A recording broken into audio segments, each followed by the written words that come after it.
ഇനിയിപ്പം തല തേക്കാൻ ഇച്ചിരി എണ്ണ ആച്ചാൻ പോവാണ്. അതിനായിട്ട് ഞാൻ എന്താ തെറ്റിപ്പൂവ്, പിന്നെ ചെമ്പരത്തി ഇല, കറിവേപ്പില, കാട്ടുതുളസിയുടെ ഇലയാണ് ഇത്. നമുക്ക് പനിയൊക്കെ വരാതിരിക്കാൻ നല്ലതാണ് കാട്ടുതുളസി. പിന്നെ സാധാ തുളസിയുടെ കുറച്ചില, പനിക്കൂർക്കയുടെ ഇല, അതും നല്ലതാണ് നമുക്ക് ജലദോഷത്തിനൊക്കെ. പിന്നെ മുക്കൂറ്റിയും ഉണ്ട്, മുക്കൂറ്റിയുടെ കൂടെ എനിക്ക് ഇവിടെ കിട്ടാനില്ല, കയ്യൊന്നും കിട്ടാനില്ല കേട്ടോ. ഞാൻ നേരത്തെ താമസിച്ചിടത്തൊക്കെ ഞാൻ വെച്ച് പിടിപ്പിച്ചിട്ടുണ്ടായിരുന്നു കൂട്ടുകാരെ, ഇപ്പോൾ ഇവിടെ ഇല്ല.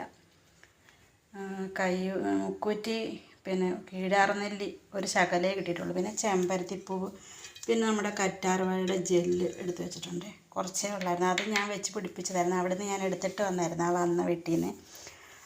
കുറച്ച് തൈ ഇവിടെ കൊണ്ടുവന്ന് വെച്ചിട്ടുണ്ട്. പിന്നെ ആട്ടിയ വെളിച്ചെണ്ണ ഉണ്ട്, ഒരു 1.5 കിലോ വെളിച്ചെണ്ണ ഉണ്ട്. ഞാൻ 1 കിലോയ്ക്ക് ഇപ്പോൾ കാച്ചെന്നുള്ള സാധനങ്ങളൊക്കെ കുറവല്ലേ, ഇച്ചിരി ഉലുവായി.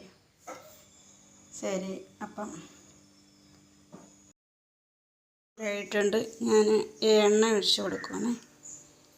കുറച്ചെണ്ണയെ ഒഴിക്കുന്നുള്ളൂ കേട്ടോ.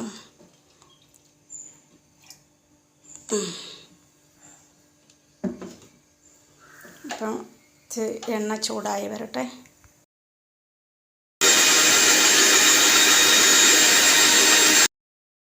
മിക്സിയിൽ നല്ലോണം അരച്ച് കേട്ടോ.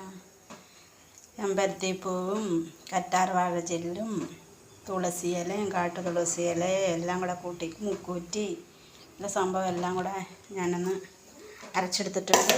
പിന്നെ ഇച്ചിരി ഉലുവ ഇടുന്നുണ്ട് കേട്ടോ. ഇച്ചിരി ഉലുവ ഇട്ട് കൊടുക്കാതെ ആദ്യമേ തന്നെ ഇട്ട് വരട്ടെ.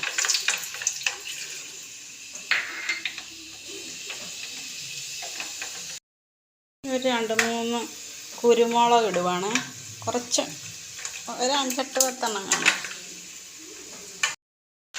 ഇളക്കി കൊടുക്കാതെ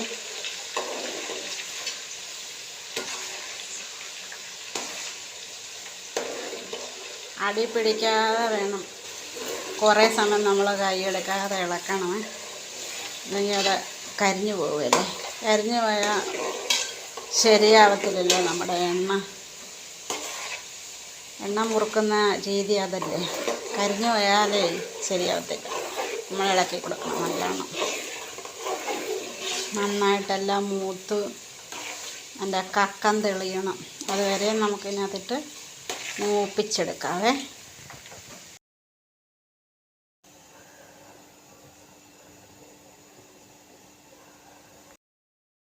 മുറിവ് വന്നിട്ടുണ്ട്, കക്കനൊക്കെ തെളിഞ്ഞിട്ടുണ്ട്. ഞാനിപ്പോൾ അത് താത്ത് വെക്കാൻ പോകണം അടുപ്പേന്ന്. നല്ല കളറൊക്കെ വന്നിട്ടുണ്ട്.